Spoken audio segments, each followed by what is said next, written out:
My neighbor has been beckoning my children from his window at night, by Reddit user 11 Velociraptors. I, 33 male, live in Texas with my daughter, Alyssa, 8 female, and my son, Jay, 4 male. Their mom has been out of the picture for the past 2 years, not dead, just a piece of shit, and I've managed pretty well as a single father. The 3 of us lived in a 2-bedroom in a nice neighborhood. I've got a solid job and the kids are thankfully healthy. Everything was smooth sailing until one night, 2 months ago, during which I was awoken by Jay poking me in the face. He was sobbing violently, though I recognized it as the "I'm afraid" kind of crying as opposed to the "I'm hurt" kind of crying, which makes me a little less worried. Jay's always been nightmare-prone, so I assumed that's what was causing him distress. When I asked him what was wrong though, he said, "The man in the next house over is making scary faces at me." I'd heard my fair share of Jay's stories about monsters terrorizing him from the dark corners of his bedroom, but this was something new. I assumed he meant our neighbor's house, and the lack of fantastical elements in his description made me uneasy. It felt too specific to be one of his usual nightmares. I got out of bed and walked with Jay in tow to my kids' room. Alyssa was awake in the top bunk. From the soft glow of their nightlight, I could see her crossing her arms and scowling down at her little brother. I didn't turn on any lights to give myself a better view of the outdoors and peered out the bedroom window. Their window had curtains on it, but for once they hadn't been drawn all the way, and there was a small opening between them through which Jay must have looked out. One side of the neighbor's house, the one to our left from the street, was visible from Alyssa and Jay's room. There were 2 windows on the neighbor's side of the house, but it was too dark inside to see anything. I recalled from what I'd seen in the daylight that the window on the left, the one closest to the front of the house, was the kitchen. I wasn't sure what the window on the right was, as it always had its curtains drawn. I asked Alyssa if she'd seen anything, and she shook her head. "He's always having nightmares and crying. I don't want to share a room with him anymore, Dad. I never get any sleep. It's not fair." Of course, hearing that made Jay start crying again, so I let him sleep in my room for the night. He has this TMNT indoor camping tent that he prefers to his actual bed. Honestly, at that point, I half suspected his nightmares to be a ploy to get me to let him camp. Anyway, I guess I'm a total pushover because he slept in that tent in my room for the next 2 nights. On the 3rd night, I was again woken up, but this time by Alyssa, who was standing over me and shaking my arm. That kid hadn't woken me up in the middle of the night for years. When I asked her what was wrong, she said, "The neighbor was making faces at me." Those words and the fear in my daughter's voice really put me on edge. I closed the curtains when I said goodnight. "Did you open them?" "Only a little, but it's 'cause I heard a weird noise." "What did you hear?" Alyssa couldn't recall exactly. According to her, she had gotten out of bed to see what was going on, and when she lifted the curtain, she saw a light on in the neighbor's window. The curtains in the back room had been drawn back and our neighbor was standing in his house, right up against the window frame. What was he doing? Alyssa thought for a moment, and then made an expression I never want to see on my child's face, or anyone else's for that matter, ever again. I won't do it justice by describing it, but it looked something like this. First, she smiled with both sets of teeth, so that there was a little open sliver between the rows, and then she furrowed her eyebrows. She inclined her head towards me, kind of Kubrick stare-esque, and strained the muscles in her neck. The worst part, though, was what she did with her hands. She held out her left arm, forearm up, then she clenched her right hand into a fist and moved it back and forth rapidly over her forearm. Poor thing described it as playing the violin, but it seemed pretty obvious to me that my neighbor was pantomiming cutting.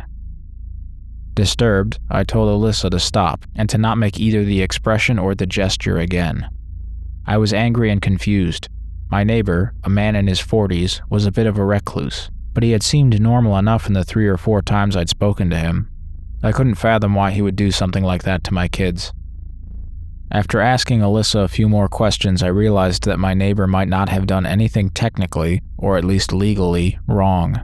It wasn't against the law to make inappropriate gestures in your own home, but it seemed like he was targeting my kids specifically. Legal or not, I planned to have a little chat with him the following morning.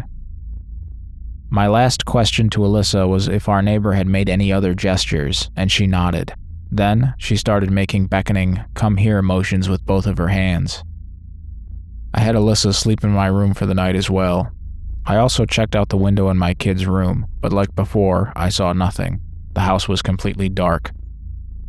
The next morning, before work and after dropping Alyssa and Jay off to school, I spent a good 5 minutes knocking on my neighbor's front door. I figured he was home since his car was in the driveway, but he never answered the door. Eventually, I had to leave for work, and as I was walking away, I turned around quickly to see if he was watching me. He was, the coward. I saw him for a split second at the front window before he ducked beneath the sill and out of view. Clearly, the guy had problems. I yelled out to him to stop messing with us and then left. That same night, I put a plan in motion. While my kids slept in my room, I hung out in theirs.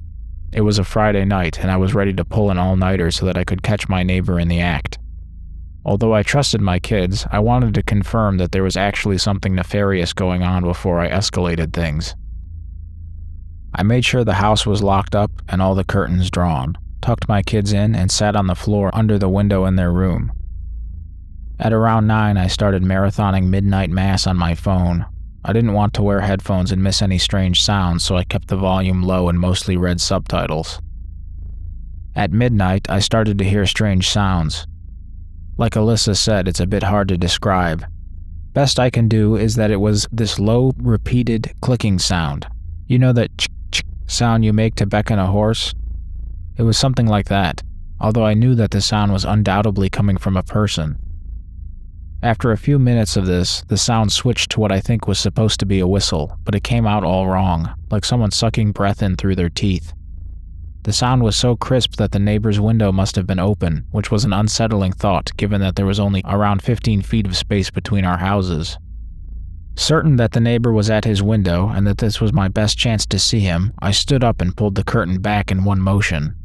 I saw him right away. There was a dim light on in his room, allowing me to see that horrible expression Alyssa had made the night prior. It was one thing to see my child's recreation, but it was far more frightening on an adult. His window was indeed open, and his arms were stuck out into the cold night, violently swiping against each other in a grotesque mimicry of self-harm. When he saw me and realized that he was looking at another grown man and not some poor child, he stopped his erratic motions. His cartoonish grin faded, and another, more genuine emotion settled over his features. Rage. The man grabbed the window and slammed it shut, then closed the curtains with the same forcefulness. I let my own curtain fall. I was a little shell-shocked, I think. Of course, I was perturbed by the sight of the man, by his face and his movement, and the fact that he'd been doing that for who knows how many nights now in an attempt to frighten my kids. However, another detail stuck out as even more concerning to me, which was the fact that I genuinely wasn't sure if the man I had just seen was my neighbor. I'd seen him so few times in the years I'd lived in that house, and I was having trouble conjuring up his face. I sat on the floor for a minute, my blood thundering in my ears. I definitely had enough evidence at that point to call the cops, right? Just as I was about to pull out my phone, I heard a tremendous smack against the glass of the bedroom window. After a brief hesitation, I pulled the curtain back again. There were no lights on in the neighbor's house, and there was also no one outside from what I could see. I pulled the curtains back a little further and saw a handprint in the top corner of the window pane. It's worth noting that our house is on a raised foundation and that particular window is very tall, so even though the window is on the first floor, the man outside would have needed an insane vertical to get his hand up there. I pulled out my phone and dialed 911. As I explained the situation to them, I quickly walked around the house to see if I could catch a glimpse of the man. My last stop was my bedroom. Once inside, I locked the doors, and while still on the phone with the operator, I took my handgun out of the safe in my closet. My heart was beating out of my damn chest, but I knew I had to stay calm, even more so when I saw that Alyssa was awake and looking out of the tent at me.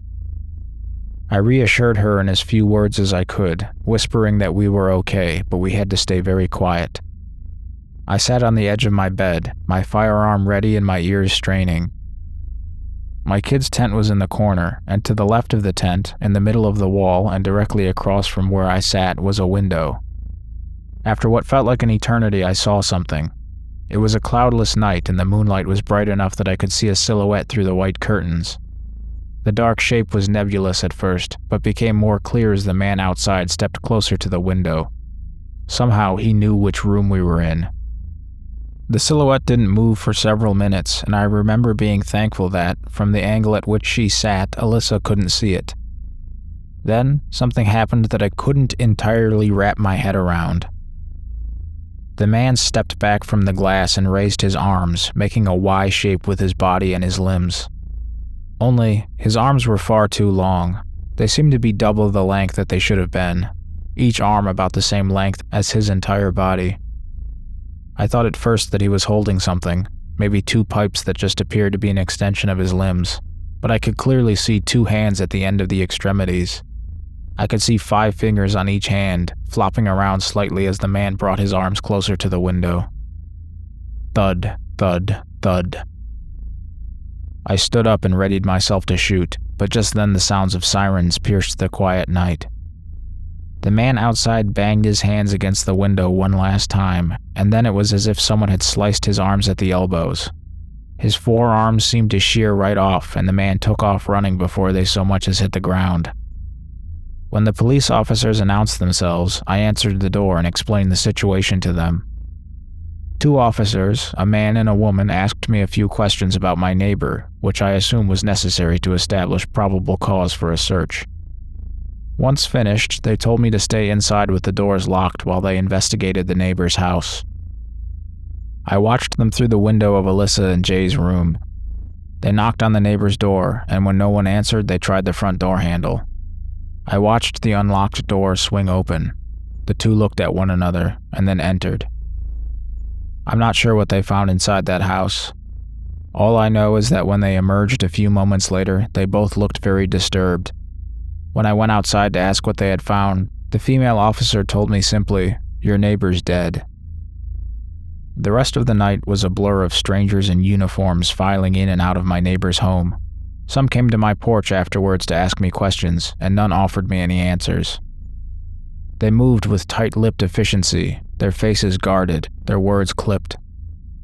At one point, I wandered to the side of the house and found several people photographing something on the ground outside my bedroom window. Before they could ask me to leave, I made out the gruesome shape of 2 human arms. The kids and I have been staying in my parents' apartment for months, and I think everyone, even Jay, is getting tired of the cramped living situation. We can't stay in the house. Alyssa is way too traumatized for that, and I wouldn't be comfortable staying there while the murderer is still at large anyway. I want to sell the damn house, but our story going semi-viral is making that difficult. After all, who would want a house that, thanks to the news, has become permanently associated with phrases like dismemberment and days of torture and victim barely recognizable as human?